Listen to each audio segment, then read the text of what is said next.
me a god. You call me a god. You call me a god. You call me a god. Let's go. I'm about to go off like a weapon. Fuel to the top, got a filled up engine. In my thoughts, obsession. I will not stop, no, I'm never second guessing. I got a God complex. 그러니까 뭐 폐륜적인 글들이 많이 달린다 뭐 그런 얘기했습니다. 이게 호남 지역에서 사고가 나다 보니까 또 이런 걸 악용을 해가지고 지역 비하를 하고 또 이걸 정치적으로 이용하려는 뒤에도 좀 말씀을 좀 드리겠지만은 그런 인간 같지도 않은 인간들이 있는데 뭐라 말을 할 수가 없습니다. 참 그런 짐승들하고 하늘 아래서 살고 있다라는 것 자체가 참 혐오스럽고 역겹고 다 이런 뭐 민주당에서도 지금 신고를 받는다고 하고요. 그 호남 지역에서도 강력히 대처를 한다라고 합니다.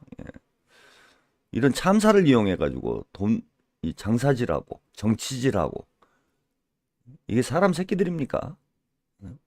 그 인간 같지도 않은 인간들은요 철저히 응징을 해야 돼요. 대한민국이 이 모양 이 꼴이 난 이유 중에 하나도 저는 그거라고 봅니다.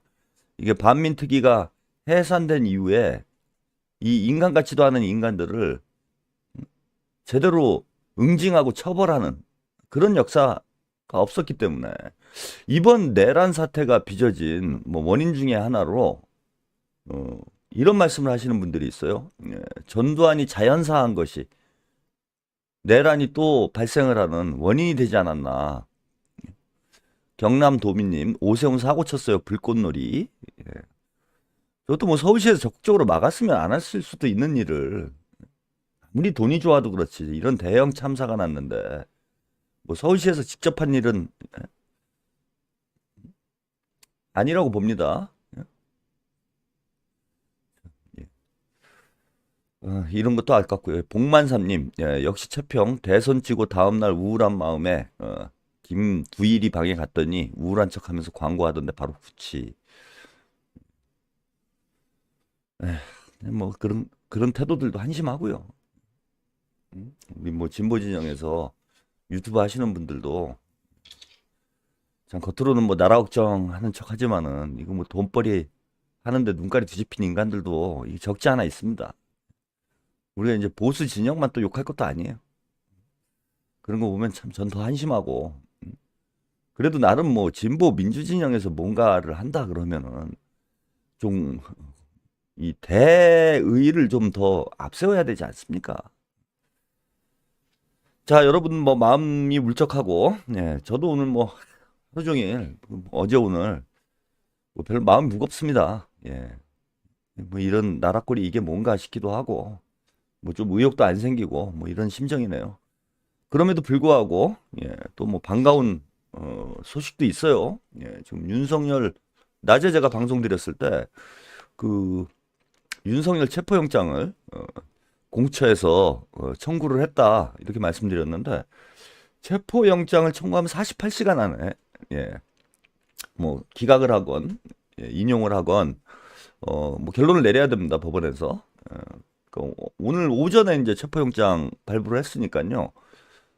모레 오전까지는 시간이 있긴 한데 이제 뭐 곧 체포영장이 발부되지 않을까 그렇게 예상이 돼요. 오늘 언론 보도를 보니까 뭐 늦어도 내일 오전 중에는 체포영장 발부가 되지 않을까 이렇게 생각이 들고 이게 이제 체포되는 과정도 이게 상당히 중요하기 때문에 아마도 뭐 보수층을 좀 결집시키기 위해서 윤석열은 끝까지 저항하지 않을까 이렇게 생각이 드는데 타이밍을 좀 보고 있는 것 아닌가 이런 생각이 듭니다. 그래서 뭐 밤 늦게도 체포영장이 나오는 경우들이 있다고 그래요.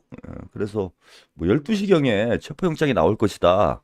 뭐 이런 지금 보도도 있는데 뭐 바로 집행을 하게 될지 내일 아침에 집행을 하게 될지 이거는 좀 뭐 두고 봐야 될 것 같습니다.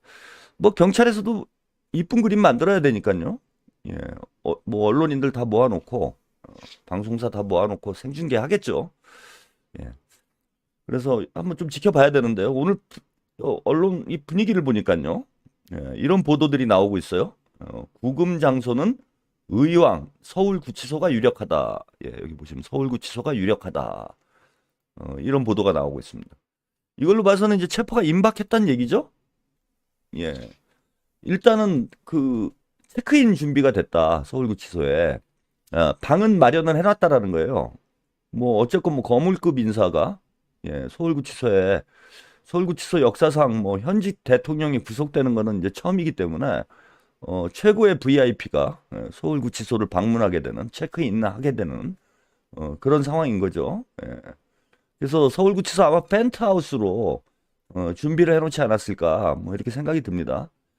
그 전에 보니까 이제 그 한 층을 대통령 같은 경우에는 그러니까 대통령 전직 대통령들이죠. 보통 이제 대통령이 끝나고 난 다음에 구속이 되기 때문에 전직 대통령 같은 경우에 한 층을 비워요. 한 층을 비우고 일반 이제 그 객실이라니까 좀 표현이 이상하네요. 일반 객실을 통으로 그러니까 수용자들이 뭐 한 6인에서 한 10인 정도 수용을 하는 그런 객실을 통으로 비워 놓습니다. 서울구치소에서도 이제 준비를 잘 해야 돼요. 그런데 이제 보도에서 서울구치소가 유력하다 이렇게 보도가 나온 걸로 봐서는 이제 입소 준비는 서울구치소에서는 뭐 끝나 있는 거 아닌가. 예, 그러니까 이제 저런 보도가 나오고 있는 것 같습니다. 예, 그래서 이제 카운트다운에 들어간 것 같아요. 올해 들어갈지 내년에 들어갈지 뭐 이것만 남은 상황이다. 그래서 48시간 안에 영장이 발부가 되면은 7일 안에 영장을 집행을 해야 됩니다. 근데 보통 뭐 영장이 발부되면은 7일씩 기다리는 경우는 뭐 거의 없어요. 거의 없기 때문에 아마 내일이나 늦어도 내일 모레 정도에는 영장 집행이 되지 않을까. 지금 뭐 구속영장이 기각될 가능성은 제가 볼 때 높진 않습니다. 거의 없다고 봐야 돼요. 이거 법원에서 이거 혐의 사실, 범죄 사실이 지금 명백하고, 그 다음에 경찰 조사에도, 공수처 조사에도 계속 불응을 해왔기 때문에 이거 영장을 청구하지 않을 만한 근거가 없어요. 그래서 뭐 100%, 마샬라 조님 감사합니다. 100% 이제 오늘 뭐 영장은 청구되지 않겠느냐. 99.9%. 또 100%라고 제가 섣불리 얘기를 했다가 이 하도 미친 짓을 하던 뭐 나라다 보니까 섣불리 얘기했다가 또 제 예측이 틀리는 그런 상황이 될 수도 있으니까 뭐 99.9%? 99.9% 정도 저는 영장이 나올 확률이 99.9% 정도 된다. 이런 거고요. 어젯밤 12시가 되는 건가요? 영장 청구 시간이? 저는 오늘 오전에 청구를 한 줄 알았더니 청구 시간은 어젯밤 12시로 청구를 했다고 그러나요? 그럼 뭐 늦어도 내일 12시 안에는 영장을 발부를 해야 되는 이런 상황이고 내일 뭐 결판이 나겠네요. 근데 이제 새해가 될 수도 있겠네. 그죠? 0시에 만약에 영장이 나오게 되면은 바로 체포를 한다고 그래도 1월 1일에 체포를 하는 이런 상황이 될 수 있기 때문에 어쨌건 뭐 12월 31일이 됐건 1월 1일이 됐건 윤석열은 서울구치소로 간다. 이건 이제 확정이다. 이렇게 보시면 될 것 같습니다. 그래서 여러분들 마음이 좀 불안하고 울적하실 텐데 좀 이제 마음을 조금 내려놔도 될 상황은 아닌가. 이렇게 보입니다. 일단 윤석열이 체포되고 나면은요. 탄핵이 인용될 가능성도 이제 매우 높아지는 거죠. 구속영장이 체포영장이 나오고 구속영장까지 이제 바로 청구를 해야 되기 때문에 48시간 안에 또 구속영장을 청구를 해야 됩니다. 그렇게 되면은 뭐 구속영장이 나온다는 얘기는 뭐 혐의 사실이 어느 정도 인정이 된다라는 뭐 그러한 판단이기 때문에 뭐 탄핵 인용까지도 충분히 가능한 근거가 된다. 이렇게 말씀을 드릴 수 있을 것 같습니다. 경남도민님, 지금 현재 늦은 밤 한남동 관저 앞 극우 노인들 집회 아직도 진행 중이다. 뭐 그분들 이제 이거 날도 추운데 일당을 얼마 받으셨는지 모르겠지만 참 고생이 많습니다. 왜 저런 고생을 사서 하는지 모르겠네요. 자, 흐뭇한 소식 하나 여러분들 우울한 상황에 흐뭇한 소식 하나 전해드릴게요. 그 그 이재명 대표님이 내란 12.3 내란 당시에 그 군용 차량을 맨몸으로 막아 나섰던 젊은이를 애타게 찾았는데, 예, 그 젊은이가 이제 본인 인증을 했습니다. 예, 본인 인증을 해서 이재명 대표 SNS에 글을 남겼어요. 예, 참 영웅이죠. 영웅입니다. 어찌 보면은 대한민국을 살린 영웅이라고 할 수 있다. 물론 그분 한 분만 살린 건 아닌데, 예, 대한민국을 살려냈다. 제주항공 참사보다 더 큰 참사가 벌어질 뻔한 그런 상황을 진짜 맨몸으로 막아낸 분이, 이게 한겨레 신문하고 인터뷰를 했습니다. 예, 그래서 그 인터뷰 내용 좀 소개를 해드려야 될 것 같아요. 예, 이런 국민적 영웅을 우리가 잊지 말아야죠. 예. 이건 뭐 올림픽에서 금메달 따고 월드컵에서 우승한 것보다 더 큰 일을 한, 내년에 노벨 평화상을 받아야 될 노벨 평화상 예비 후보입니다. 예, 우리 국민을 대표해서 저는 이분이 노벨 평화상을 수상해야 되는 것 아닌가, 뭐 개인적으로 그렇게 생각을 해요. 군용차 마가선 김동연 씨예요. 김동연 씨. 누구든 도와줄 거라 확신했어요. 예? 이분입니다. 아주 뭐 젊은이, 33살. 그죠? 예, 33살. 김동연 씨. 여의도 국회 인근에서 군용 차량을 맨몸으로 막았던, 예?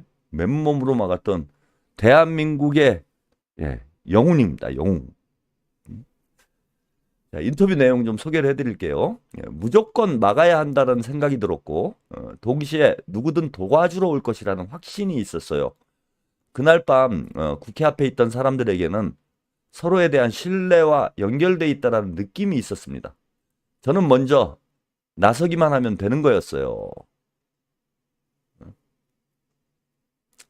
자, 이분이죠, 이분. 예, 검은색 패딩을 입고 있었던 이분.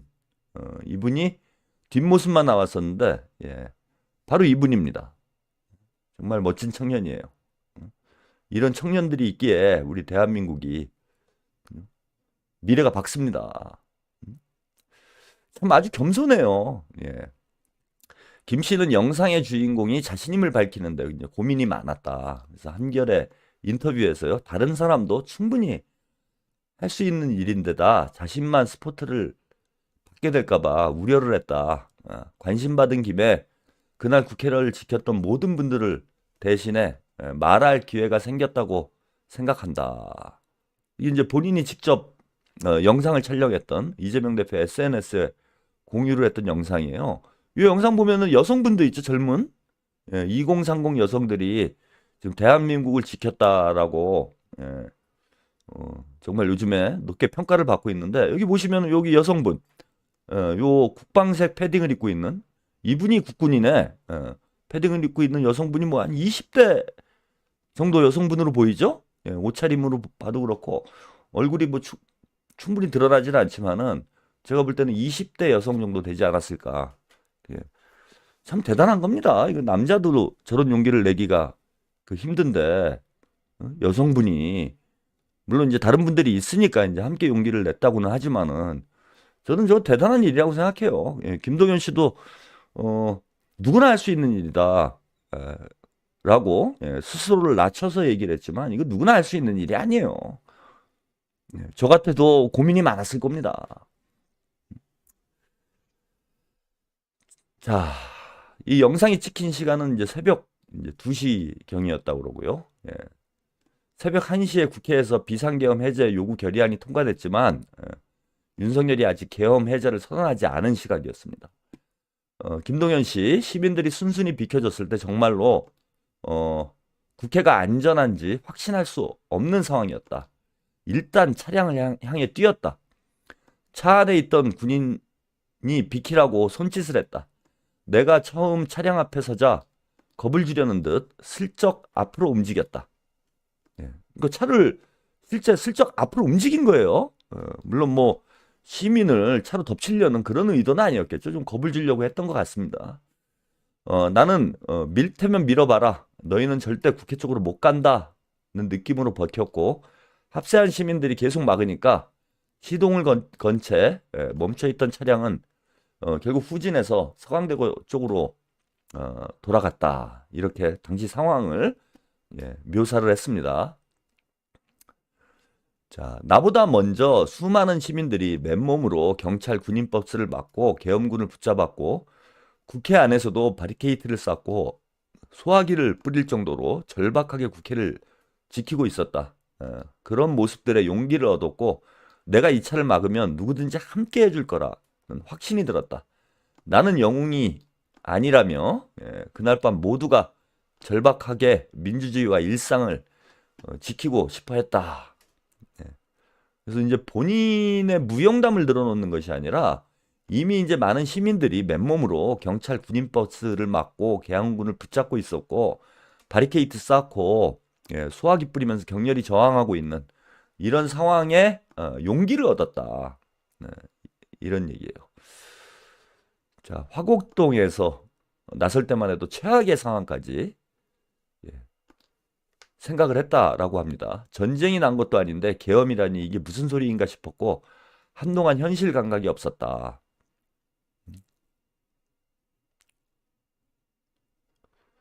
김용현 전 국방장관 등 내란 주요 혐의자들이 체포될 때까지는 긴장이 최고 수준이었다. 2차 계엄이 일어날 수도 있다고 봤다. 영상이 화제가 된 뒤에 김동연 씨는 댓글을 읽으며 많은 위로를 받았다라고 합니다. 댓글에는 용기 있는 시민의 행동에 경의를 표한다. 그대들의 숭고한 애국 행동이 대한민국을 살렸다. 당신이 있어 아직 희망이 있다. 등의 이제 이런 내용이 담겼다고 합니다. 자, 김동연 씨, 내가 믿었던 대로 뛰어와 함께 지켜줘서 감사했다. 정말 많이 든든했다. 이름도 모르지만 옆에 있었을 때 서로 믿을 수가 있었다. 자, 윤석열에 대해서는요. 숨지 말고 나와서 책임을 다해라. 당신의 마지막 책임은 회피하지 말고 처벌받는 것뿐이다. 우리는 지지 않을 것이고 당신은 반드시 패배한다. 멋있는 말로 인터뷰를 마무리했네요. 우리는 지지 않을 것이고 당신은 반드시 패배한다. 우리 뭐 서민들 한 사람 한 사람은 뭐 영웅이라고 하기에는 보잘것없는 뭐 존재들일지도 모릅니다. 근데 이 시민들이 연대하고 서로 손을 잡으면 그 순간 대한민국을 지킬 수 있는 영웅이 누구나 될 수 있는 거죠. 대한민국의 최후의 보루는 노무현 전 대통령 그 말씀대로 깨어있는 시민들의 조직된 힘이었습니다. 이 조직된 힘이 대한민국을 지켜낸 거죠. 그 늦은 시간에 이재명 대표의 호소에 따라서 여의도까지 한달음에 달려왔던 저는 김동연 씨 말고도 저도 그날 이제 방송 생중계를 하면서 현장 상황을 가슴 졸이면서 뭐 지켜봤습니다. 근데 수천 명의 시민들이 이재명 대표보다도 먼저 국회의사당 앞에 모여있는 모습을 보고 아, 이겼구나. 이기겠구나. 저는 그런 확신이 들었어요. 이런 이름 없이 자신의 위치에서 대한민국을 위해 정말 온몸을 다 바쳐서 싸우고 있는 우리 시민들, 이분들이 대한민국의 전 진정한 영웅이라고 생각을 합니다. 김동연 씨는 좀 본인 스스로를 낮추셨는데 저는 뭐 내란 사태가 수습이 되고 이재명 대표가 대통령이 되시면은요, 그 대통령 취임식에 이분들 모두 초청을 해서 꼭 뭐 12월 3일 날 군용 차량을 몸으로 막았던 시민들이 아니더라도 대한민국을 지키기 위해서 여의도를 가득 메웠던 시민들 전체와 저는 취임식을 해야 되지 않을까 생각이 들어요. 200만, 300만 시민들 함께 모여서 이재명 대통령 취임을 축하하는 그런 행사를 해야 되지 않을까 생각이 들고, 그 자리에서 이재명 정부 탄생의 1등 공신인 김동연 씨를 비롯해서 그날 맨몸으로 계엄군과 맞서 싸웠던 시민들에게 표창을 해야 된다. 대한민국 국민들 전체의 이름으로, 대통령의 이름이 아니라 대한민국 국민 전체의 이름으로 표창을 해야 됩니다. 한 분 한 분 다 끝까지 찾아내서 꼭 감사 표시를 해야 된다. 이분들이 아니었으면 뭐 우리가 지금 어떤 상황에 놓여 있겠습니까? 예, 김동현 씨, 다시 한번 감사를 드리고요. 오늘 밤 이제 12시에도 벌어질 수 있는 일인데 공수처와 경찰이 단단히 마음을 먹은 것 같아요. 오늘 또 이런 입장을 발표를 했습니다. 공수처 초유의 윤 체포영장 청구, 경호처 막으면 현행범으로 체포 대상이다. 그래서 뭐 국가기밀보호법 그 압수수색 영장 나왔을 때는 국가기밀보호법을 내세워가지고 경호처에서 압수수색을 막았는데 체포영장 같은 경우는 근거가 없어요. 막을 수 있는. 그래서 막는 순간 뭐 이상한 거 이거 보여주면 안 되죠. 막는 순간 현행범이 됩니다. 공무집행 방해가 되고 거기서 물리력을 행사하면은 이제 뭐 더 중한 처벌을 받을 수 있게 돼요. 그래서 공수처에서 명백히 얘기를 했어요. 경호처에서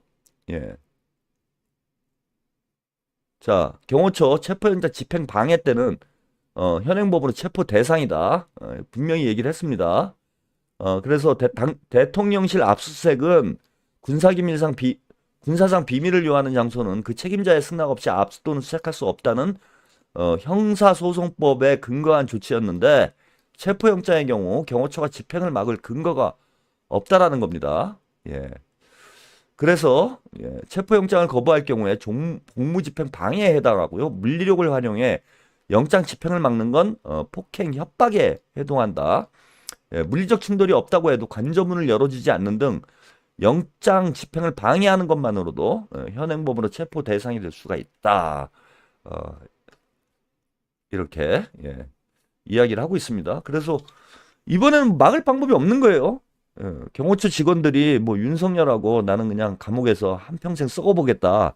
뭐 이런 생각이 아니라면 이게 공무집행 방해, 영장 집행을 막는 공무집행 방해로 끝나는 문제가 아니고요. 이거 경호처 직원 여러분들 생각을 좀 잘해봐야 돼요. 공무집행 방해로 끝나는 게 아니라 내란 공범이 될 수 있어요. 내란 공범이. 내란 수괴를 비호하는 행위가 되잖아. 그래서 내란 공범이 될 수 있습니다. 그 징역 5년부터 시작하는 거예요. 5년부터. 이거 생각 잘 해보고 행동을 해야 됩니다. 대통령실 직원 여러분들. 우디 앨런님 감사합니다. 근데 제가 볼 때는요, 뭐 그럴 사람은 없을 것 같아요. 그 사람들이 뭐 윤석열하고 무슨 뭐 그런 의리가 있다고 범죄자를 비호하느냐고 자기 인생을 내던지겠습니까? 아마 적극적으로 협조하지 않을까. 대통령이 체포가 되면은 아무래도 일상이 좀 편해지겠죠. 편해질 수 있기 때문에 경호처에서도 적극적으로 더 그 도움을 주는 그런 그 행위를 하지 않을까 그렇게 생각이 듭니다. 유리님 최평이 작고 항공 추락보다 더 큰 참사가 일어날 뻔했다고 그러시는데 참사의 크기를 비교하는 건 슬픔에 빠져 있는 유가족을 생각한다면 조금 자제하시는 것이 좋을 것 같아요. 알겠습니다. 그건 제가 좀 부적절한 부분이 있었던 것 같네요. 어떤 식으로 뭐 그죠? 참사의 크기를 비교하는 건 아니죠. 근데 그만큼 제가 이제 내란을 진압하는 게 중요한 문제다라는 걸 좀 강조 드리려고 하다 보니까 그런 표현을 사용했던 것 같은데 제가 그거는 좀 적절치 못한 표현이었던 것 같습니다. 주의하도록 하겠습니다. 블랙잭님 JJK 캡처해서 민주당에 신고할 테니 각오하세요. 벌금 제법 나올 거예요. 캡처하셨어요? 이것도 뭐 요거구나. 요거 내란 선동죄예요. JJK 이거 뭐 알고 일어나? 지금 민주당에서는 싸그리 잡아 쳐넣겠다고 하는데 요거 캡처 끝나서 빨리 신고해 주세요. 일단 차단입니다. 예. 지금 아니 그 세상이 지금 어떻게 뒤집혔는지를 모르고 얘네들 그 정금자 애들 여기 와가지고 뭐 여기뿐만 아니라 여기저기 돌아다니면서 이거 엉뚱한 짓 하고 다니는데 지금부터는 그런 짓을 하면 무조건 내란 선동죄에 해당하는 거야. 이게 뭐 명예훼손, 허위사실 유포하고는 차원이 달라. 응? 너네들이 윤석열 두둔하고 뭐 이재명 민주당에 대해서 있지도 않은 허위사실로 응? 이렇게 비난하고 돌아다니는데 이게 예전에는 뭐 그래 기껏해야 한 벌금 몇십만 원 내고 끝냈겠지. 근데 지금은 차원이 다르다니까? 응? 이거 신고 들어가는 순간 무조건 3년, 징역 3년부터 시작이야, 니들. 아니, 좀 세상 물정을 모르고 이게 왜 이렇게 날뛰나? 어? 이게 무식하면 용감하다고? 시급 850원 받고, 어? 징역 3년을 살아야 정신을 차리나? 이게요, 민주당에서만 고발할 수 있는 게 아니에요. 뭐 뒤에 말씀을 드릴 텐데, 이거 시민단체들이랄지, 이거 민주당에만 다 맡겨놔서는 안 됩니다. 예, 촛불단체들이라든지 시민단체에서 적극적으로, 예, 이거는 저 인간 대접을 하면 안 돼요. 이거 중범죄를 저지르고 있는데, 중범죄를 저지르는지 모르고 있는 상황인 거야. 반역죄를 저지르고 있는 거예요, 반역죄를. 근데 이 무식한 놈들이 법을 모르다 보니까 미쳐 날뛰고 있는데, 한 놈도 빠짐없이 이번에 다 소탕을 해야 됩니다. 어? 한 놈도 빠짐없이. 이거 대한민국의 암세포들이에요. 암세포를 그대로 놔두면 되겠습니까? 그냥 큰 암덩어리 윤석열만 잡아가둔다고 문제가 해결되는 게 아니에요. 여러분 박근혜 탄핵하고 박근혜 감옥에 보내니까 이명박 박근혜 감옥에 보냈잖아요. 그 대한민국이 금방 정상화됐습니까? 딱 5년 지나니까 윤석열이 48% 받잖아. 이게 공범들 같이 박근혜 지지하고 이명박 지지했던 이 공범들을 그대로 놔두니까 또 몇 년 지나면 똑같은 상태가 되는 거예요. 이게 발전이 없는 거야 나라가. 이게 어마어마한 중범죄를 지금 계속해서 저지르고 있는 것이기 때문에 지금 댓글을 달고 있는 건 반역죄를 계속해서 저지르고 있는 거예요. 12월 3일 이전하고 12월 3일 이후가 대한민국은 완전히 바뀌었어.